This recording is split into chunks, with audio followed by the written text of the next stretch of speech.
नमस्ते आप सभी को। हमारी आज की कहानी है बड़ा कौन। तो एक समय की बात, एक चौधरी जी हुआ करते थे जो कि बहुत बड़े बिजनेसमैन थे, जिनकी कपड़ों की एक फैक्ट्री थी और अपना उनका डेली एक रूटीन था। उस डेली रूटीन में वो फैक्ट्री जाना, काम करना, पैसे कमाना, घर आना, इस तरह से उनका एक डेली रूटीन चल रहा था। एक ऐसा समय आया कि वो एक मोनोटोनस सा काम हो गया, डेली का काम। तो उन्होंने सोचा कि कुछ जीवन में अगर आए हैं तो कुछ करना चाहिए। तो उनका ध्यान बड़ा प्रभु की तरफ होने लगा, प्रभु भक्ति में वो जाने लगे। उनको प्रभु भक्ति बहुत अच्छी लगने लग गई और धीरे धीरे क्या हुआ कि उन्होंने अपनी एक दिन फैक्ट्री को बंद और धीरे धीरे कर दिया। और उन्होंने फैक्ट्री बंद करने के बाद अपना पूरा समय मंदिर परिसर में वो लगाने लगे और प्रभु भक्ति में अपने आप को लगा लिया। सुबह शाम मंदिर परिसर में बैठ के वो प्रवचन करा करते थे और उनके धीरे धीरे उनके अच्छी बातों को सब सुनना चाहते हैं। जैसे कि आप लोग मेरी स्टोरी सुन रहे हो, ऐसे उनके धीरे धीरे फॉलोअर्स बनने लगे और वो उनकी बातें सुनते थे सुबह शाम। वहाँ पर पहले 4-5 लोग, फिर धीरे धीरे बढ़ने लगे।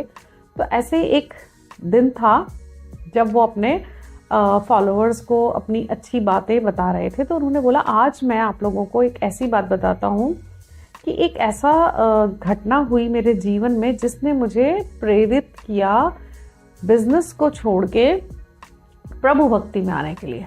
तो सब बहुत उत्सुक हो गए, सभी जानना चाहते हैं ना पास्ट में कैसे हुआ, कैसे एक इतने बड़े बिजनेसमैन और कैसे वो संत बन गए।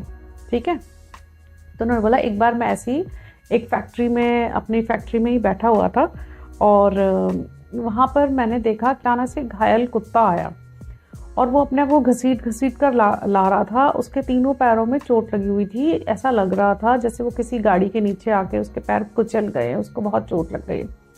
और ऐसा देखते ही मेरा मन एकदम पिघल गया। मुझे लगा कि मुझे इसे जानवरों के डॉक्टर के पास ले जाना चाहिए और उसको जल्दी से जल्दी इसका इलाज कराना चाहिए।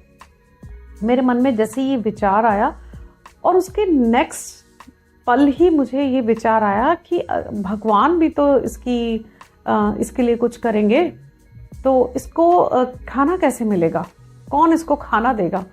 और मैंने ऐसा सुना है, चौधरी जी कहते हैं कि मैंने ऐसा सुना है कि भगवान ने जिसको पैदा किया है वो उसके भोजन का बंदोबस्त किसी न किसी रूप में कर ही देते हैं। तो मैं आज देखता हूँ कि इसको खाना कौन देता है। और ऐसा होने के बाद वो शाम को सबके फैक्ट्री में सब वर्कर्स के जाने के बाद वो वहीं बैठे छुप के उस कुत्ते पे नज़र टकी लगाए हुए देखते रहे कि कौन इसको खाना देगा। और जब उनको इतनी हैरानी हुई कि कहीं से एक कुत्ता आया, दूसरा कुत्ता आया और वो इधर उधर ढूंढ रहा था। जब उसने अपने घायल दोस्त को देखा तो उसने सोचा कि क्या करें। वो इधर उधर गया, इधर आसपास से वो एक छोटा सा रोटी का टुकड़ा ले आया और उसने कुत्ते को दिया। और कुत्ते को इतनी चोट लगी हुई थी, उसने इतनी घायल अवस्था में भी धीरे धीरे उस रोटी के टुकड़े को खाया। देखो, चोट लगी थी लेकिन भूख भी तो लगी थी। उसने खाया और उसके बाद ये डेली ऐसा होने लगा कि वो कुत्ता कुछ ना कुछ कहीं से उठा के लाता अपने मित्र के लिए और उसको खाने को देता। तो चौधरी जी सोचने लगे कि देखो, और ऐसा कि प्रभु की माया देखो, कैसे एक दूसरे कुत्ते को पता चलता है कि इसे चोट लग गई है और उसके लिए वो खाना लेके आ रहा है।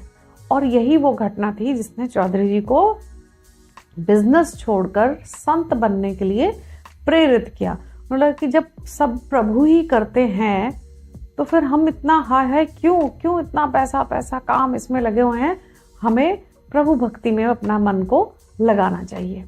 और ऐसी ये इस घटना से मैं अपना बिजनेस बंद करके और संत बन गया। तो सब लोग बड़े खुश हुए। लेकिन उन फॉलोअर्स के बीच में से एक ऐसा फॉलोअर था जो जोर जोर से हंसने लग गया। उसने चौधरी जी पे हंसना शुरू कर दिया। अब चौधरी जी सोचने लगे कि मैंने तो कोई ऐसे हंसने की बात नहीं बताई है, कुत्ते को चोट लगने की बात बताई है।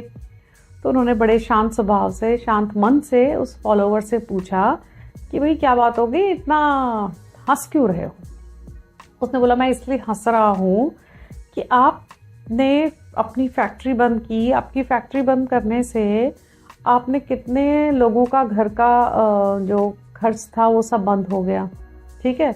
और आप उस दूसरे घायल कुत्ते की स्थिति में आ गए कि आपको जब कोई कुछ देगा तो आप उसे लोगे। और पहले आप कौन से कुत्ते की स्थिति में थे? जो कुत्ता देने वाला था। और हमें सबको देने वाला कौन है? भगवान। तो क्या भगवान स्वयं आते हैं हम लोगों को देने के लिए? नहीं, वो किसी ना किसी रूप में आते हैं, किसी बिजनेसमैन के, किसी और इस तरह के। तो जब हम कहीं जॉब करते हैं तो हमारा कोई बॉस होता है, एक तरीका है भगवान का कि हमारी तरफ जब हमें इस दुनिया में लाए हैं तो हमारे लिए सब इंतज़ाम भी भगवान करते हैं, और वो कम ज़्यादा वो हमारे कर्मों पे होते हैं। तो जो चौधरी जी थे उनको बात समझ में आ गई कि पहले तो मैं देने वाला था, अब मैं लेने वाला बन गया हूँ, क्योंकि वो संत बन गए थे, कोई उनको कुछ दे जाता था वही वो खा लेते थे। तो वो एक घायल कुत्ते की स्थिति में आ गए। उनको वो बात एकदम समझ में आ गई। उन्होंने बोला नहीं, कर्म पहले है, मैं कर्म के साथ साथ भगवान की स्तुति प्रार्थना और ये सब करूँगा, लेकिन अपना कर्म पहले करूँगा। और उन्होंने दूसरे ही दिन अपनी फैक्ट्री को साफ करवाया और फैक्ट्री स्टार्ट करी, और लोग धीरे धीरे उनकी फैक्ट्री में आने लगे। तो ये है हमारी कहानी, जो प्राप्त है वही पर्याप्त है। आपको मेरी स्टोरी अच्छी लगी होगी, लगनी ही चाहिए। और तो आपने क्या करना है? शेयर करना है, लाइक करना है और सब्सक्राइब करना है। और मैं आपको वादा करती हूँ ऐसी अच्छी अच्छी स्टोरीज आपको मैं सुनाती रहूँगी।